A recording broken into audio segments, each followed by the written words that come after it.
In 1844, 23-year-old George Washington Sears moved with his family from South Oxford, Massachusetts to the small Pennsylvania town of Wellsboro. Sears briefly worked at his father's shoe shop here in town, but the surrounding forest of the Pennsylvania wilds and his fascination with books on Native Americans soon sparked an obsession with the outdoors that led to him becoming a skilled outdoorsman and writer. By 1883, 62-year-old Sears adopted a pen name Nessmuk from a Native American boy who had befriended him in his early childhood. He wrote for Forest and Stream magazine. A year later, in 1884, Sears would write the book Woodcraft, a comprehensive manual about outdoor living and camping that is still available and relevant today. In this episode, I investigate Nessmuk's legacy left behind in his Pennsylvania mountain town of Wellsboro, where he lived, and the transcendentalist philosophy that was the central theme of this American Romantic period that Sears grew up in.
In 1883, Sears was 62 years old. That same year, he embarked on a 266-mile canoe trip through the Adirondacks. At that point, he was writing with Forest and Stream, which later merged with Field and Stream. He named his canoe the Sari Gamp after a Dickens character. That canoe is still on display in the Adirondack Museum. A year later, in 1884, Sears would return to Wellsboro here and write Woodcraft.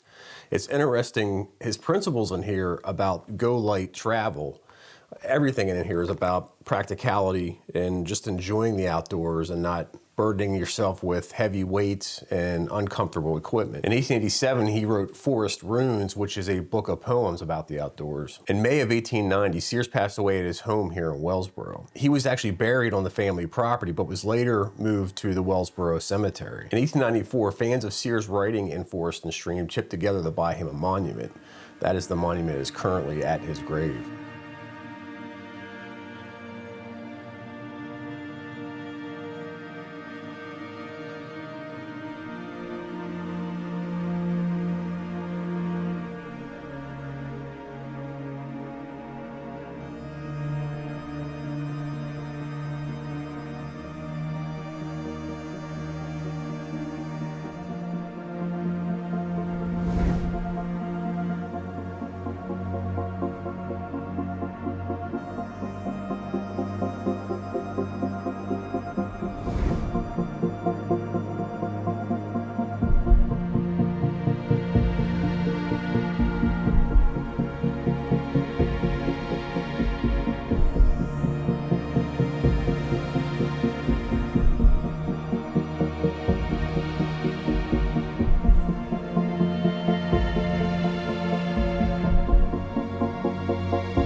During the Civil War, Sears did serve with the U.S. military. He was assigned to a bucktail regiment, which were Pennsylvania backwoods sharpshooters, but he actually broke his foot before he saw any type of action and was then discharged.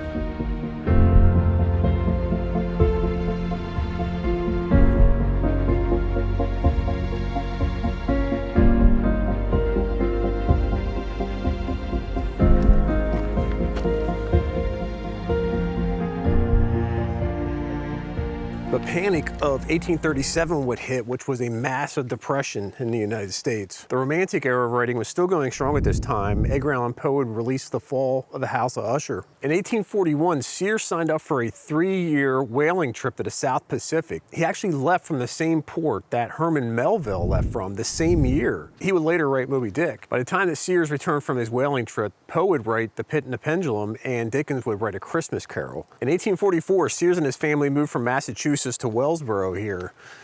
Wellsboro was a relatively new town. It was only incorporated 14 years prior to them moving here. A year later, 27-year-old Henry David Thoreau would go into the woods to start his experiment, which he eventually wrote as Walden. So Sears and Thoreau are sometimes compared to each other since they are both basically existing and writing in this same American Romantic period. But they were very different in their philosophies, or Sears' lack thereof. Thoreau was a transcendentalist.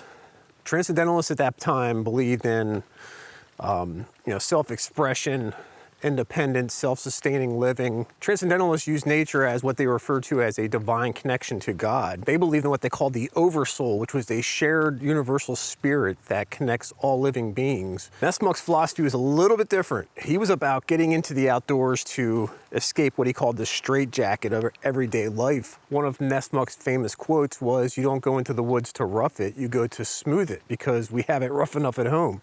So he was all about comfort. He was the original ultralight guy. All of his writings were talking about keeping it simple and light as possible so that you can actually enjoy the outdoors in comfort. One of my other favorite quotes by Sears is, "When the straitjacket of civilization becomes too oppressive, I throw it off, betake to savagery, and there I loaf and refresh myself." Hiking into what they call Barber's Rock. Supposedly it's named after some guy named Barber who died in the rapids down below back in 1890.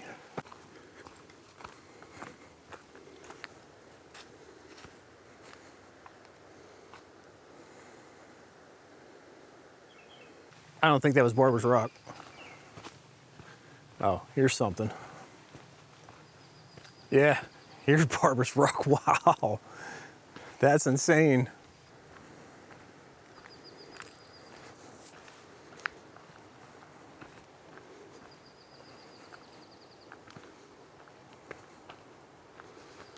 That's Barber's Rock. Looks like there might be a platform up here.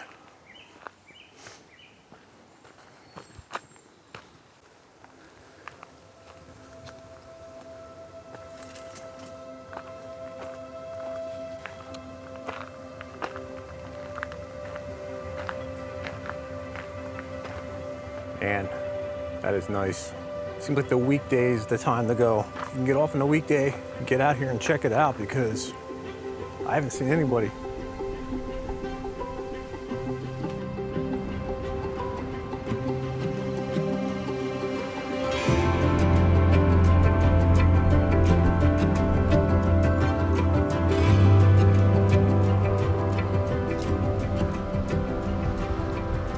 In 1942, there was an interview in the Wellsboro Journal with Mazzie Sears, who is Sears' niece. She talked about a shop that her uncle had in his home on Central Avenue. So Sears' family house on Central Avenue is still there. That same article mentions that the house was moved closer to the road. I'm not 100% sure which house it is, but I did contact the Tioga County Historical Society, and they advised that the house is still there, but it had so many renovations, it just looks like a normal house. In the 1920s, there was a movement to have Mount Tom renamed to Mount Nesmuk. That never happened. Apparently they wanted to stick with the Mount Tom name, even though there was no definitive information indicating why it was called Mount Tom. There were a few theories about it, but they did end up naming a mountain just north of here as Mount Nesmuk. So Sears had 3 children, Jeannie, Charles, and Margaret. Charles actually stayed in this area, and it appears that he stayed in his dad's home until he passed away. He was well known in this area. There's a few articles about him, an incident with him and a gun in town, him getting into a fight, and but he passed away here in Wellsboro.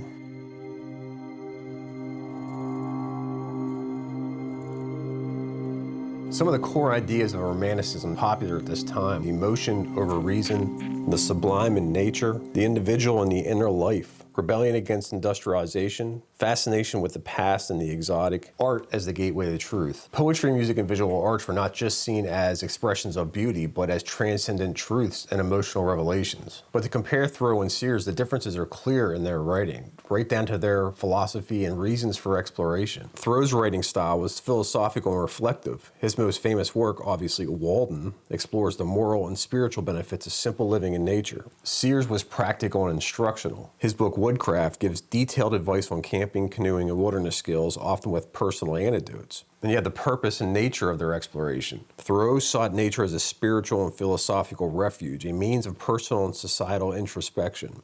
Sears focused on the physical and recreational joys of the outdoors. He emphasized comfort, efficiency, and enjoyment rather than transcendental ideas. Both men valued simplicity in nature, but Thoreau treated it as a spiritual quest, while Sears a practical art.